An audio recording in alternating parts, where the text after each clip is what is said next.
2026 ମସିହାରେ ଓଡ଼ିଆ ସିନେପ୍ରେମୀ ମାନଙ୍କ ପାଇଁ ଆସୁଛି ଭରପୁର ମନୋରଞ୍ଜନ। ସିନେମା ଘରରେ ମୁକ୍ତି ଲାଭ କରିବାକୁ ଯାଉଛି ଅନେକ ବଡ଼ ବଡ଼ ଚଳଚ୍ଚିତ୍ର।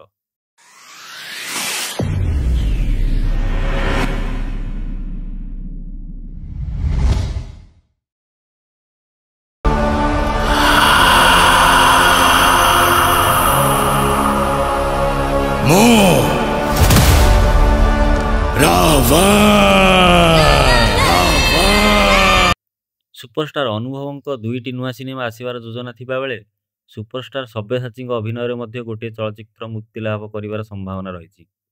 ଏପର୍ଯ୍ୟନ୍ତ ସୁପରଷ୍ଟାର ବାବୁସାନ କୌଣସି ନୂଆ ସିନେମା ଆଧିକାରିକ ଭାବେ ଘୋଷଣା ହୋଇନାହିଁ, କିନ୍ତୁ ଆମେ ଆଶା କରୁଛୁ ରଜ 2026 କିମ୍ବା ଦଶହରା 2026ରେ ବାବୁସାନଙ୍କ ନୂଆ ସିନେମା ନିଶ୍ଚୟ ଆସିବ।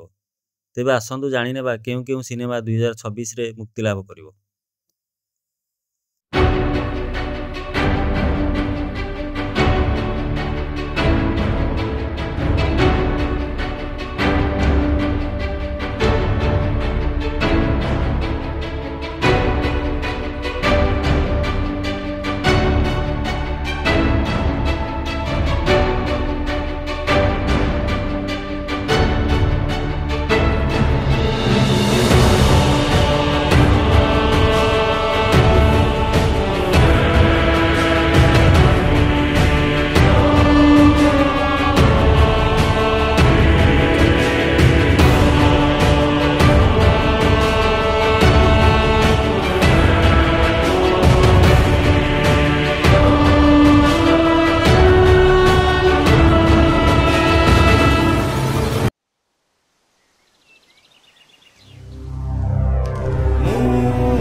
एक समय थिला जितेबले ओडिशार कंठारे बंधी थिला ब्रिटिश अन्याय।